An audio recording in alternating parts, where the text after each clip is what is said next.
بسم اللہ الرحمن الرحیم۔ السلام علیکم ورحمۃ اللہ وبرکاتہ۔ امید ہے آپ سب خیریت سے ہوں گے۔ تو آج میں آپ لوگوں کو شب برات یعنی 15ویں شعبان کی شب کی فضیلت بتاؤں گی۔ تو اس کے بارے میں بہت سی روایات ہیں۔ سب سے پہلے حضرت ابو بکر صدیق رضی اللہ تعالیٰ عنہ نبی اکرم صلی اللہ علیہ وسلم سے روایت کرتے ہیں کہ آپ صلی اللہ علیہ وسلم نے فرمایا، اللہ تعالیٰ 15ویں شعبان کی رات میں آسمانی دنیا کی طرف اپنی شان کے مطابق نزول فرماتے ہیں، اور اس رات ہر کسی کی مغفرت کر دی جاتی ہے سوائے اللہ کے ساتھ شرک کرنے والے کے یا ایسے شخص کے کہ جس کے دل میں بغض و کینہ ہو۔ ایک اور روایت ہے، حضرت ابو موسیٰ اشعری رضی اللہ تعالیٰ عنہ رسول اللہ صلی اللہ علیہ وسلم سے روایت فرماتے ہیں کہ آپ صلی اللہ علیہ وسلم نے فرمایا، اللہ تعالیٰ شعبان کی 15ویں رات رحمت کی نظر فرما کر تمام مخلوق کی مغفرت فرما دیتے ہیں سوائے اللہ کے ساتھ شرک کرنے والے اور دلوں میں کسی مسلمان کی طرف سے بغض رکھنے والے کے۔ یہ روایت سنن ابن ماجہ میں ہے۔ اس رات کو شب برات بھی اس وجہ سے کہتے ہیں کہ اس رات میں اللہ تعالیٰ اپنے بندوں کو گناہوں سے بری اور پاک و صاف کرتا ہے، یعنی مغفرت چاہنے والوں کی بے انتہا مغفرت فرماتا ہے۔ سبحان اللہ۔ اسی وجہ سے بزرگان دین لکھتے ہیں کہ اس رات بیدار رہنا بہت ثواب کا عمل ہے اور فضائل میں اس جیسی احادیث پر عمل کیا جا سکتا ہے۔ اب ماہ شعبان میں نفلی روزوں کا حکم۔ نبی کریم صلی اللہ علیہ وسلم شعبان میں کثرت سے روزے رکھا کرتے تھے، بلکہ رمضان کے بعد جس مہینے میں روزوں کا زیادہ اہتمام فرماتے تھے وہ یہی شعبان کا مہینہ ہے۔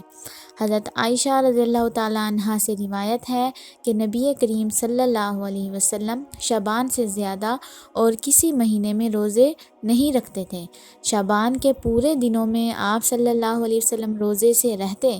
ایک اور روایت میں ہے، نبی کریم صلی اللہ علیہ وسلم شعبان کے صرف چند دن کو چھوڑ کر تقریباً پورا مہینہ ہی روزہ رکھتے تھے۔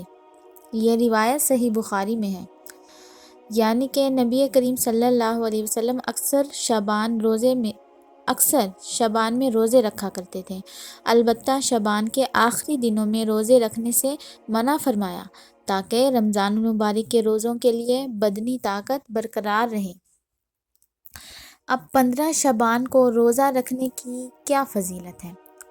تو اس کے بارے میں صرف ایک ہی روایت ہے جو کہ انتہائی ضعیف ہے۔ وہ روایت کیا ہے؟ حضرت علی رضی اللہ تعالیٰ عنہ سے روایت ہے کہ رسول اللہ صلی اللہ علیہ وسلم نے فرمایا، جب نصف شعبان کی رات ہو تو رات کو عبادت کرو اور آئندہ دن روزہ رکھو، اس لیے کہ اس میں غروب شمس سے طلوع فجر ہونے تک آسمانی دنیا پر اللہ تعالیٰ اپنی شان کے مطابق نزول فرماتے ہیں اور یہ فرماتے ہیں کہ کوئی مغفرت کا طلبگار ہے کہ میں اس کی مغفرت کروں، ہے کوئی روزی کا طلبگار کہ میں اس کو روزی دوں، ہے کوئی بیمار کہ میں اس کو بیماری سے عافیت دوں، یہاں تک کہ فجر طلوع ہو جاتی ہے۔ یہ روایت سنن ابن ماجہ میں ہے۔ 15 شعبان کو روزہ رکھنے کی فضیلت کے بارے میں پورے ذخیرہ احادیث میں چونکہ یہی ایک حدیث موجود ہے جو کہ سنداً شدید ضعیف ہے، تاہم اگر کوئی شخص اس وجہ سے 15 شعبان کا روزہ اس نیت سے رکھے کہ شعبان کا دن ہے اور پورے شعبان کے مہینے اکثر دنوں میں روزے رکھنے کی فضیلت احادیث سے ثابت ہے اور اس شعبان کے اکثر دنوں میں 15 شعبان بھی داخل ہے، اسی وجہ سے 15 شعبان کو روزہ رکھ رہا ہوں تو انشاءاللہ اس کو اس پر اجر ملے گا۔ اور اس کے علاوہ 15 تاریخ ایام بیز میں بھی شامل ہے جس میں روزے رکھنا سنت ہے، آپ صلی اللہ علیہ وسلم سے ثابت ہے، تو بھی اس میں روزہ رکھ سکتے ہیں۔ تو اللہ تعالیٰ اس کو قبول و معروف فرمائے اور ہمیں اس پر عمل کرنے کی توفیق عطا فرمائے۔ 15 شعبان کی رات کو ہمیں اللہ تعالیٰ سے مغفرت طلب کرنی ہے، اللہ تعالیٰ ہمیں مغفرت طلب کرنے کی توفیق عطا فرمائے اور اللہ تعالیٰ ہم سب کی مغفرت فرمائے۔ جزاک اللہ خیرا و احسن جزا فی الدارین۔